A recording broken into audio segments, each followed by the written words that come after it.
The Power, Action, and Light Social Justice Center, the PAL, is working to empower people of Chemung County toward housing justice through individual and community advocacy. Housing was a problem in Chemung County before the pandemic, with old and substandard houses and with inflated rents causing half of our residents to live under a serious rent burden. We have many absentee landlords. We also have a large population of tenants that don't know their rights and don't know how to connect with resources. The shame and stigma around housing insecurity makes this process even harder to navigate. This could get much worse very quickly. In March of last year, Governor Cuomo ordered a freeze on evictions to protect people from being thrown out during this public health crisis. Once the eviction moratorium is lifted, experts fear that the floodgates will open and we will see a dramatic increase in eviction activity and an increase in families living on the streets. Estimates now say that 1.3 million New Yorkers are behind on their rent due to COVID-19, hitting poor and low-income families the hardest. What happens when the protections are peeled away? The PAL will provide services to the residents of Chemung County, most of whom will be poor and low income. We expect that most of our clients will make less than the $51,000 median income for the county. We expect that the typical client will come from the roughly 12,000 county residents that live below the poverty line, and from the 30%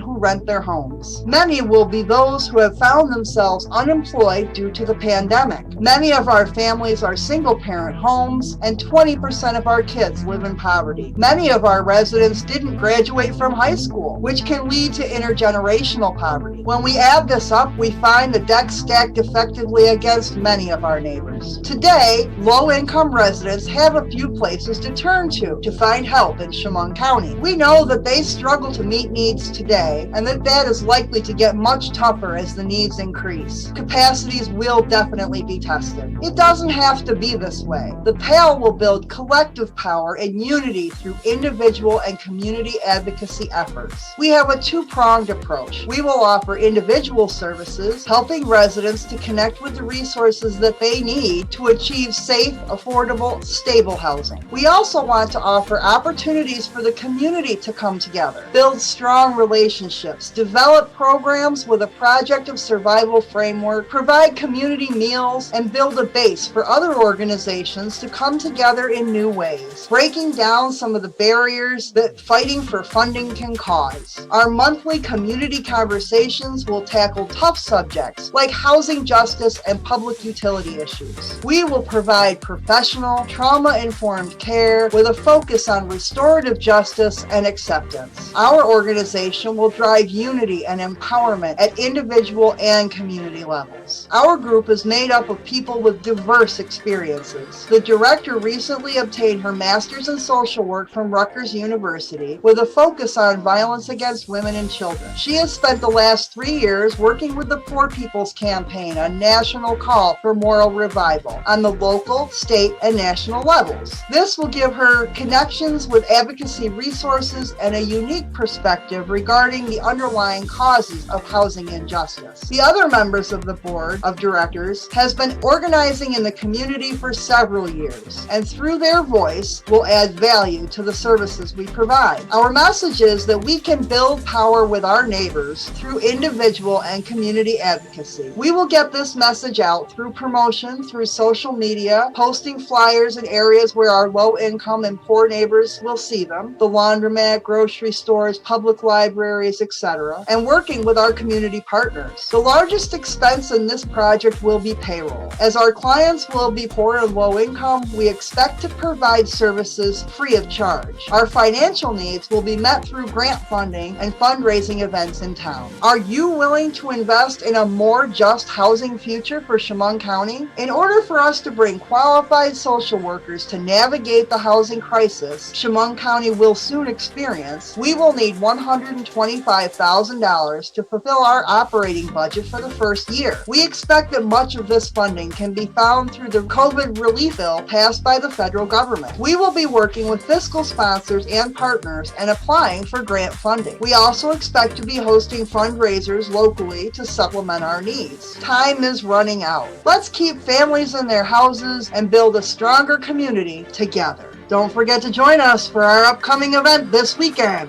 Thanks again.